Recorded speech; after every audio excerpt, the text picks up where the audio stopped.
isa ka sa nagplano nga mapalit og lote o mapalit og yuta, kinahanglan makabalo ka sa mga butang na ito or sa mga bagay na ito. Kailangan guys, kung bago mo bibilhin ang isang lupa or isang lote, for example, ayan, punta ka muna sa DNR, ayusin, no, tingnan mo muna doon kung hindi nagka-problema ang iyo pong lote na babayaran or bibilhin. At pagkatapos pumunta ka sa ROD. Ang ROD guys, sila po ang nag-process sa mga papers. Dan doon lahat ng mga files kung hindi ba na-prenda ang isang property or unsay status ani nga property. So karong adlaw guys, nag-uban-uban ko sa akong amiga, giubanan ako si Margie, aking kaibigan guys. Doon po kami galing sa DNR. Pagkatapos DNR, nagpunta po kaming ROD.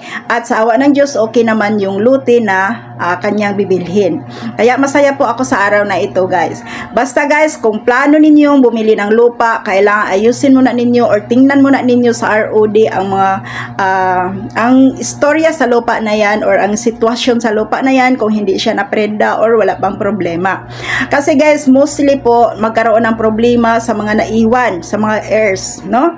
Lalo po guys, pagpatay na yung mga magulang, yun ang problema. Kung yung mga anak na naiwan ay hindi ito magperma or hindi sila pipirma sa property na bibilhin mo. Okay? Kasi magulo ang resulta. Kaya guys, no, okay naman ang aming lakad ngayon. Kaya dinalan ni Margie ako doon po sa kainan. Hi guys! So dito na kami guys, no. Mao ni siya ang gidalhan sa ako, sa akong amiga nga si Margie. Diri ang dapita guys, relax kay siya. Unya na yung music po sila, Christian song po ang mga music nila diri dapita. Pagkatapos guys, no, nya colorful, nya sirado kaayo. Tanaw na to sa gawas, murag yung dili kan-anan. Unya guys, mao ni ang ilang mga pagkaon diri. Matingala ka silang mga pagkaon nga grabe gyud siya ka healthy. Para ni sa mga tao nga dili gyud mukaon og mga karne. Mo ni ilang mga pagkaon. Kung dili jud ka anad nga mga pagkaon guys, mabaguhan jud ka sa lasa.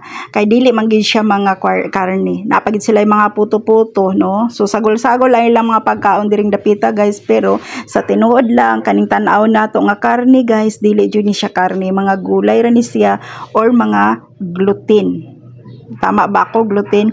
So no, napod sila barbecue guys, lami pod ilang mga pagkaon, pero lang lami kaayo sa ako, kay ako gusto madyo kong mga gulay, tanaw ilang barbecue guys, no, mura pod siya tinuod nga barbecue, sa tinuod lang gulay ra gyud ni guys.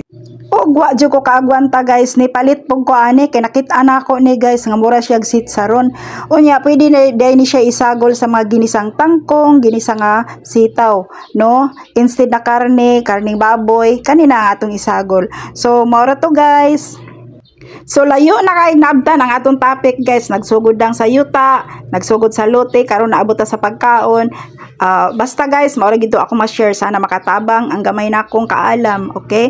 So maraming salamat sa iyong pagtan-aw, hanggang sa susunod po. Bye! Huwag kalimutan i-follow at i-share ang ating video guys. Maraming salamat po sa inyong lahat. God bless everyone. Babu!